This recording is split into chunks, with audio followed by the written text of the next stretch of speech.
বাংলাবন্ধ 0 kilo, এটা আমাদের last point.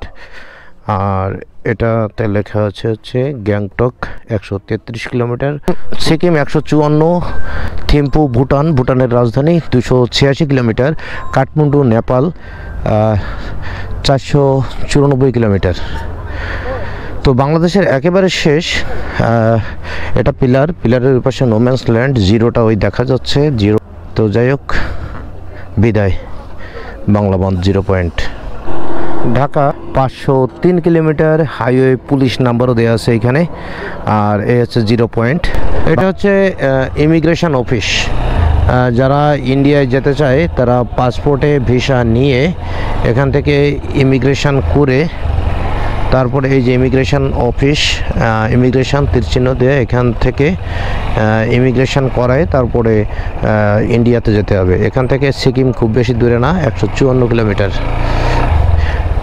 Nepal Bhutan সবই কাছে।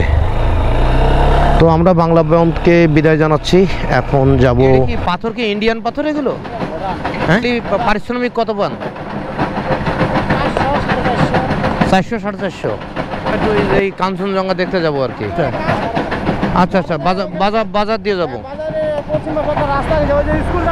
হ্যাঁ হ্যাঁ, আচ্ছা ঠিক আছে, ধন্যবাদ।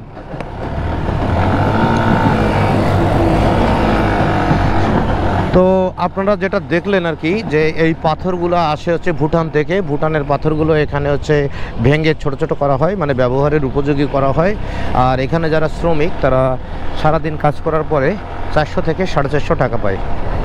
তো এটা একটা জটিল প্রক্রিয়া আসলে। পাথরের কাজ তো বুঝতেই পারতেছেন বেশ কষ্টের কাজ, সেই হিসেবে শ্রমের মূল্যটা অনেক কম হয়ে যায়, যেটা মনে হয় আর কি। তো যাই হোক, আমরা কাঞ্চনজঙ্ঘা দেখেছি। আবারও আতিক স্যার এবং মিজান স্যার তারা দেখতে পায়নি, তারা খেয়াল করেনি আর কি, বাইকে চলে আসছে। আমরা এখন নদীর ঘাটে যাব, মানে নদীর পাড়ে যাব, ওখান থেকে হয়তো একটু সুন্দর দেখা যাবে। আর কাঞ্চনজঙ্ঘা দেখার বিভিন্ন ভিউ পয়েন্ট আছে, আমরা সেগুলোও থেকেও আরও ভালো করে দেখার চেষ্টা করব, আপনাদেরও দেখানোর চেষ্টা করব। সাথেই থাকেন, আশা করি ভালো করে কাঞ্চনজঙ্ঘা দেখাতে পারবো বা দেখতে পারবো। আচ্ছা, আমরা নদীর পাড়ে যাচ্ছিলাম হচ্ছে কাঞ্চনজঙ্ঘা দেখার জন্য, কিন্তু এটা কাঞ্চনজঙ্ঘা দেখার জন্য নদীর পাড়ে যাওয়ার কোনো প্রয়োজন নেই মনে হয়, কারণ এখান থেকেও ক্লিয়ার স্পষ্ট দেখা যাচ্ছে।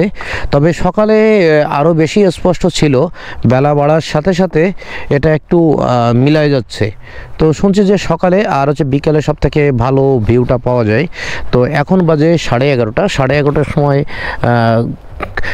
মানে খুবই কম দেখা যাচ্ছে, যে পাহাড়ের যে শেপটা ছিল উপরে ওটা একটু ক্লাউড লাগতেছে, কিন্তু ওটা আসলে কাঞ্চনজঙ্ঘার যে শীর্ষ স্থানটা সেটাই, কারণ ওই বরফে আচ্ছাদিত থাকে সেটাই। এখন একটু ঘোলা ঘোলা লাগতেছে, কিন্তু দেখা যাচ্ছে। আমরা 0 পয়েন্ট থেকে একেবারে গ্রামের ভিতরে ঢুকে গিয়েছি। এই বাড়িটারির ভিতর দিয়ে মহানন্দা নদীর দিকে যাব, আর সাইডে হচ্ছে সেই কাঞ্চনজঙ্ঘা কোনোভাবেই আর এড়ানো যাচ্ছে না, কারণ যেদিকেই যাচ্ছি শুধু কাঞ্চনজঙ্ঘা। তো কাঞ্চনজঙ্ঘায় এখনও দেখা যাচ্ছে। আর কাঞ্চনজঙ্ঘার বিষয়টা হচ্ছে কি, এক এক সময় একটা রূপ ধারণ করছে। আমরা যে সময় সকালবেলায় দেখলাম তখন একটা রূপে ছিল, এখন একটু মলিন হয়ে গেছে, কিন্তু দেখা যাচ্ছে অন্য একটা রূপ আর কি। আমার মনে হয় দিনে বিভিন্ন সময় আলোর তারতম্যের জন্য বিভিন্ন রূপ ধারণ করে। তো আমরা নদীর পাড়ে যাচ্ছি আর কি, দেখেন কোন জায়গা দিয়ে যাচ্ছি। একেবারে লোকালে মানুষের বাড়ির উপর দিয়ে চলে যাচ্ছি। এদিক দিয়ে কোন দিকে যাব? নদীটা কত দূরে? তো বিল শুধু। আপা, এই জায়গায় ওই যে নদীটা কত দূরে, কোন দিক দিয়ে যাব? এদিক দিয়ে, এই দিক দিয়ে চলে যাব। কত পথ আছে নদী কত পথ আছে? মহানন্দা নদী। হ্যাঁ, কোনটা? ওই যে গাছটা দেখা যাচ্ছে ওইটা, তাই না? আচ্ছা ঠিক আছে। তো আমরা এখন বিলের ভিতর দিয়ে যাচ্ছি আর কি। দূরে কিন্তু কাঞ্চনজঙ্ঘা ঠিকই দেখা যাচ্ছে। ও, কি রাস্তায় আসলাম! একেবারে মাঠের ভিতর দিয়ে যাব। মানুষজন কাজ করতেছে মাঠে। আসেন ভাই। ভাই আমরা ওয়ালাইকুম আসসালাম, এই যে নদী দেখতে যাব একটু। আচ্ছা ধন্যবাদ।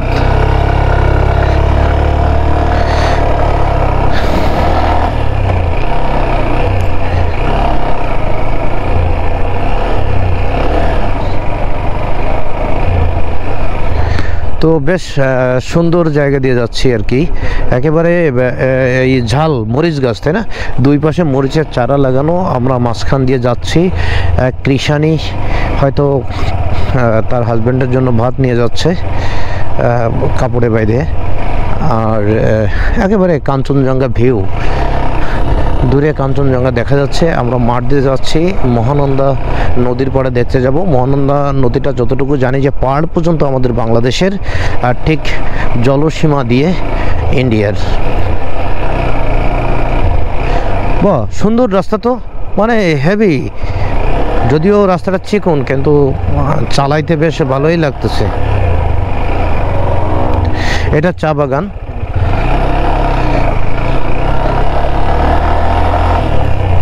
একেবারে নদীর পাড়ে চলে যাই। হ্যাঁ আসেন আপা, আমরা একেবারে চলে যাব নদীর পাড়ে। কাঞ্চনজঙ্ঘা দেখাই যাচ্ছে, আর এখানে সবাই পাথর উত্তোলন করতেছে। পাথর উত্তোলন করে এই জায়গার লোকজন, পাথর ভাঙ্গা, পাথর উঠানো এই জায়গার লোকজনের প্রধান কাজ মনে হয়। প্রচুর লোক, হাজার হাজার লোক এই জায়গায় পাথর উত্তোলন করতেছে। আতিক স্যার কি ওইখানে আসছে নাকি? ওই যে একটা বাইক দেখা যাচ্ছে, ওইটা কার? আমরা ওইদিকে যাই। হ্যাঁ ভাই, আমাদের বাংলাদেশ কোন পর্যন্ত? হ্যাঁ, মানে নদীর অর্ধেক আমাদের আর অর্ধেক ইন্ডিয়ার। ও আচ্ছা আচ্ছা।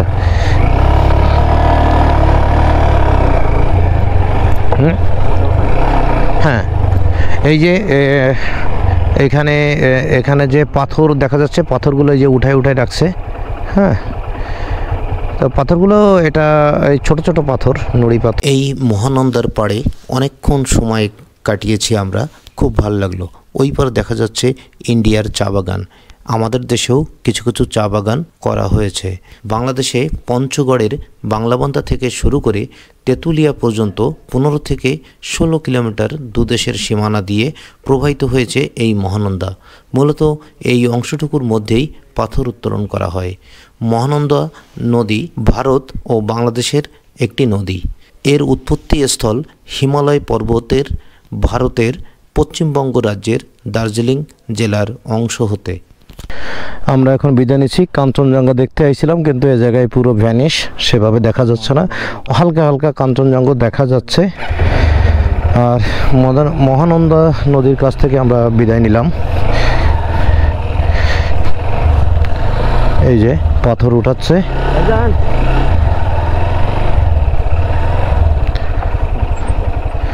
পাথরগুলো দেখে যায় কি পাথর উঠতেছে। জুড়ি ভরে ভরে বাবা, দুটোতে অনেক ওজন আছে। ছোট ছোট পাথর।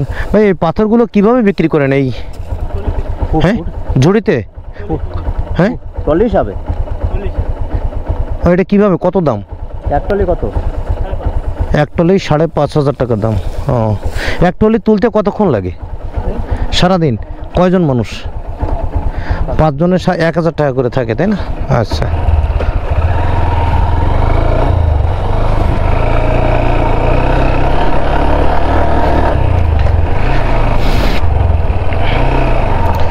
তো সারাদিন এখানে 5 জন মানুষের এক টলি পাথর উঠাতে সারাদিন লাগে। 5,000 টাকায় বিক্রি হয়। তুলতে তো তেমন কোনো খরচ নেই, শ্রম খরচ ছাড়া তেমন কোনো খরচা নেই। তো পার ডে তাদের 1000 টাকা থাকে শ্রমের মূল্য। এই চা বাগানটা আসলে অত বেশি সুন্দর দেখা যাচ্ছে না, মানে পাতাটা ছেটে দিছে, এরপরে নতুন পাতা যখন গজাবে তখন সুন্দর লাগবে। ভাই এটা কি লাগাচ্ছেন? হ্যাঁ ভুট্টা। ও আচ্ছা, এই লালগুলো কি? লালগুলো হ্যাঁ ওটাই ভুট্টা? আরে দাঁড়ান চলে এসেছি ও আচ্ছা আচ্ছা, এত লাল কেন? বুটটা তো দেখে একটু হলুদ ধরনের। গ্রামে আচ্ছা বুঝতে পারিনি। আরে গ্রামের ভিতরে বলো না, নদীর পাশে কোথাও বহু কিছু বেরোচ্ছে। 3 কিলোমিটার মাথায় দাঁড়ান, 3 কিলোমিটার।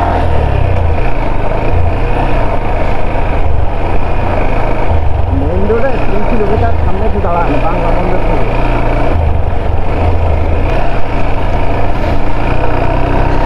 এদিকে এই যে গ্রাম, এদিকে বাংলাদেশ গ্রাম, আর একটুখানি সামনে 1 কিলোমিটার দূরেই হচ্ছে ইন্ডিয়ান রাস্তা বা গ্রাম।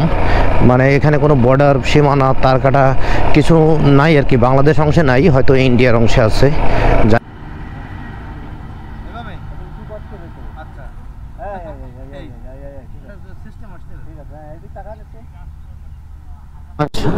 ডিসেম্বরের 19 তারিখ আমরা রওনা দিয়েছিলাম 17 তারিখে ডিসেম্বর 2024। আজকে 19 তারিখ। আমরা 0 পয়েন্ট থেকে যাচ্ছি হচ্ছে মহারাজার দিঘি। তো মহারাজার দিঘি আছে, আমাদের সময় লাগবে 34 মিনিট যেতে। মহারাজার দিঘি বাংলাদেশের পঞ্চগড়ে অবস্থিত। যেহেতু পঞ্চগড় এসেছি তো না গেলে কি হয়, একটি বিশাল আয়তনের জলাশয়। ধারণা করা হয় প্রাচীন ঐতিহাসিক এক রাজ্যে মহারাজা পৃথু রাজত্বকালীন এই দিঘিটি খনন করা হয়। পঞ্চগড় জেলা সদর থেকে মাত্র 15 কিলোমিটার দূরে অমরখানা ইউনিয়নে অবস্থিত এক ঐতিহাসিক পুকুরের নাম মহারাজার দিঘি। বিশাল আয়তনের স্বচ্ছ পানি এই জলাশয়ের পাড় সহ মোট আয়তন প্রায় 2400 গুণ 1200 ফুট। পানির গভীরতা প্রায় 45 ফুট। গাছপালায় ঘেরা মহারাজার দিঘিটির চারপাশে প্রায় 10টি ঘাট রয়েছে। কথিত আছে পৃথু রাজা তার পরিবার পরিজন ও ধনরত্ন সাথে নিয়ে কিচক নামক এক নিম্নশ্রেণীর দ্বারা আক্রমণের শিকার হয়ে তাদের সংস্পর্শে ধর্মনাশের ভয়ে এই দিঘিতে আত্মহনন করেছিলেন। প্রতি বছর বাংলা নববর্ষে মহারাজার দিঘির পাড়ে এক বিশাল মেলার আয়োজন করা হয়। সে সময় পার্শ্ববর্তী দেশ ভারতের আশেপাশের বিভিন্ন জেলা থেকেও দর্শনার্থীরা মেলায় ঘুরতে আসেন। তেঁতুলিয়া ঘুরে আমরা আবার চলে এসেছি পঞ্চগড় জেলা শহরে। আমরা যাব পঞ্চগড় বাজার হচ্ছে বামে, আর ডাইনে হচ্ছে ঠাকুরগাঁও। আমরা এখন যাব ঠাকুরগাঁও হয়ে যাব দিনাজপুর। তো দুটো জেলা আর কি অতিক্রম করব। পঞ্চগড় জেলা পরিষদ বা ডাকবাংলো, এখানে কালকে আমরা সিট পাইনি আর কি। তো এখন এই যে নদী ক্রস করতেছি, ব্রিজ। পঞ্চগড় জেলা বাই বাই, টাটা। এখন বাজে 6টা 15। আমরা আছি ঠাকুরগাঁয়ের ভিতর দিয়ে যাচ্ছি আর কি। তো সামনে আর 12 কিলোমিটার দূরে ঠাকুরগাঁও সিটি।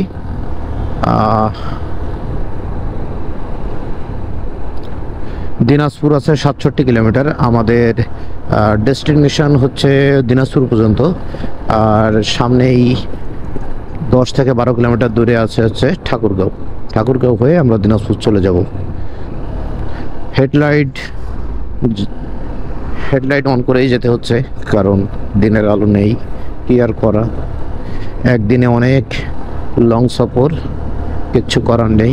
এভাবে একটু দূর রাত্রে গেলে সুবিধাও আছে, কারণ দিনের বেলায় যদি আমরা এই 100-200 কিলোমিটার যদি পাড়ি দিতে থাকি তাহলে কোথাও ঘোরাফেরা করা যায় না।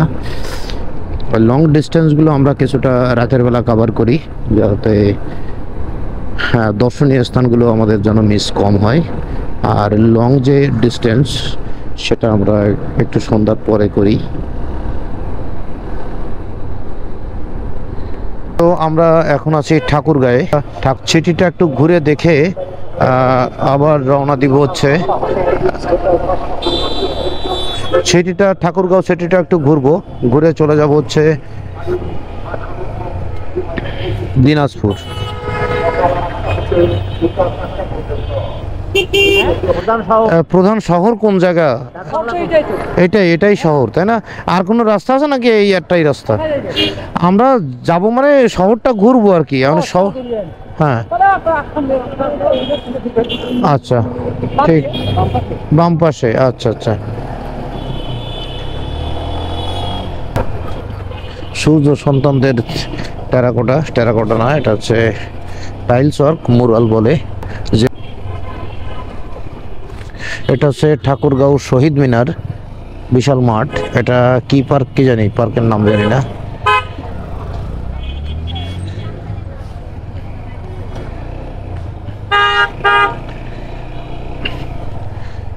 এটা হচ্ছে মার্কেট।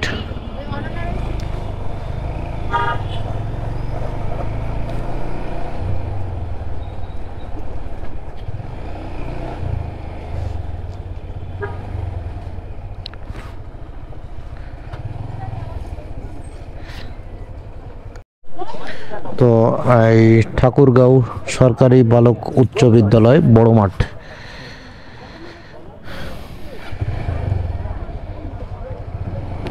কেমন হয়েছে রে?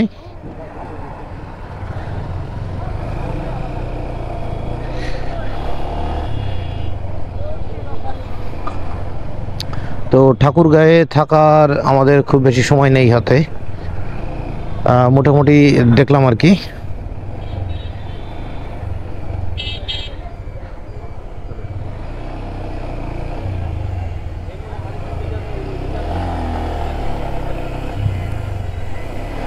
দিনাজপুর গোল চত্বরের পাশে বসে আমরা পিঠা, সেদ্ধ ডিম এগুলো খেয়ে নিচ্ছি।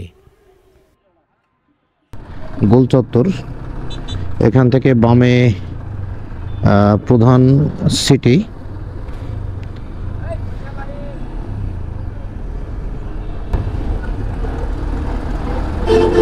তো আমরা এবার দিনাজপুরের উদ্দেশ্যে রওনা দিলাম। এই রাতের বেলায়ও ভিডিও অন করলাম, এখানে কোনো লাইট টাইট নাই, শুধু গাড়ি টাড়ি আসতেছে আর কি। ক্যামেরায় কতটুকু দেখা যায় ঠিক জানি না আর কি, মনে হয় কিছু বোঝা যাবে না। এখনও বাজে 8টা, আমরা ঠাকুরগাঁও দিনাজপুর রোড ধরে যাচ্ছি। তো পুরোপুরি অন্ধকার, চারিপাশে কিছুই দেখা যায় না, শুধু এই যেটুক গাছের লাইট পড়তেছে শুধু এইটুকু দেখা যায়।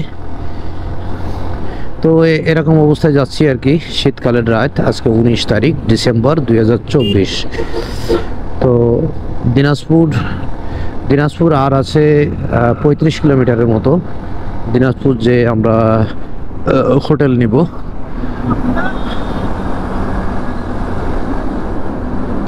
কালকে সারাদিন দিনাজপুর ঘুরবো আর কি।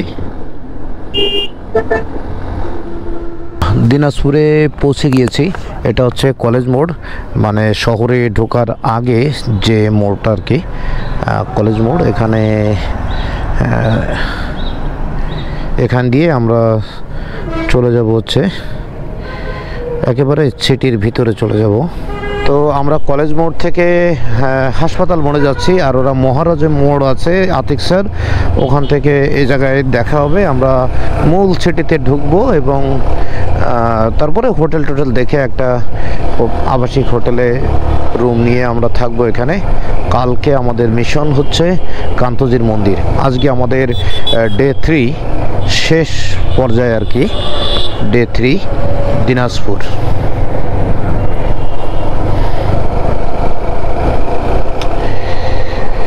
তৃতীয় দিনের সমাপ্তি আমাদের দিনাজপুরে, আবার চতুর্থ দিনের শুরু হবে এই দিনাজপুর থেকেই।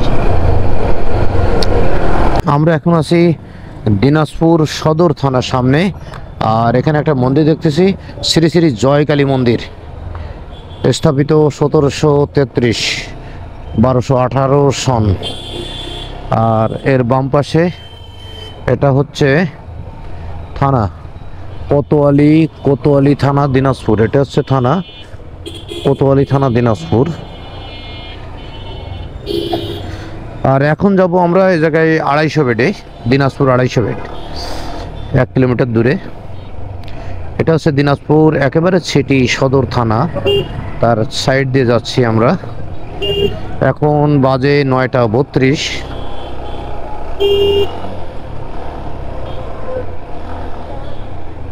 এই কোন দিক যাচ্ছি?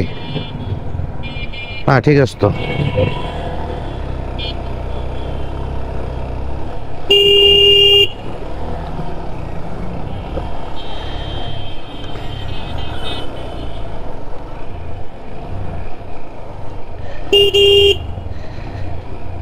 সমস্ত সারা বাংলাদেশে সমস্ত সিটিগুলোতে অটোর আধিক্য।